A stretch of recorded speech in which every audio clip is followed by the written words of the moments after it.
94వ రోజు యాకోబు 1-5 అధ్యాయాలు చదవండి. మా కుటుంబంలో పేదరిక బరువును నింపువాడా, ఇప్పుడే నీ యొక్క పట్టుని యేసు నామంలో విచ్ఛిన్నం చేస్తున్నాను.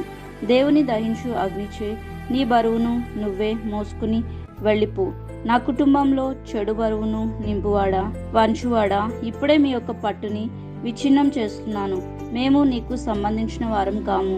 దేవుని యొక్క దహించు అగ్నిచే నజరేయుడైన యేసు నామమున నీ యొక్క బరువును నువ్వే మోసుకుని వెళ్ళిపో. ఆమెన్.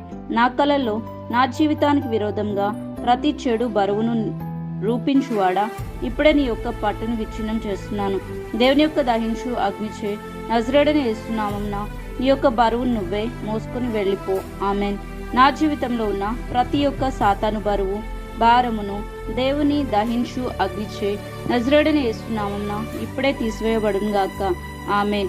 నా జీవితంలో నాటబడిన ప్రతి చెడు వృక్షమును వేర్లతో సహా నజరేయుడైన యేసు నామమున పెరిగివేస్తున్నాను. ఆమెన్. నా రక్తంలో ప్రవహిస్తున్న ప్రతి ప్రతికూల పదార్థమా, ఇప్పుడే నీ యొక్క పట్టును విచ్ఛిన్నం చేస్తున్నాను. యేసు నామమున ఇప్పుడే నా యొక్క శరీరం నుండి బయటికి పో. నన్ను మరియు నా తల్లిదండ్రులను, నా కుటుంబమును వెంబడించే ప్రతి దుష్ట శక్తి నేను ఇప్పుడే నీ పట్టును విచ్ఛిన్నం చేస్తున్నాను.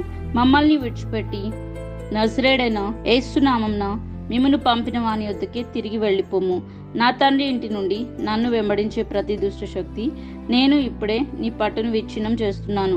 నన్ను విడిచిపెట్టి నజరేయుడైన యేసు నామమున మిమ్మును పంపిన వాని యొద్దకే తిరిగి వెళ్ళిపోము.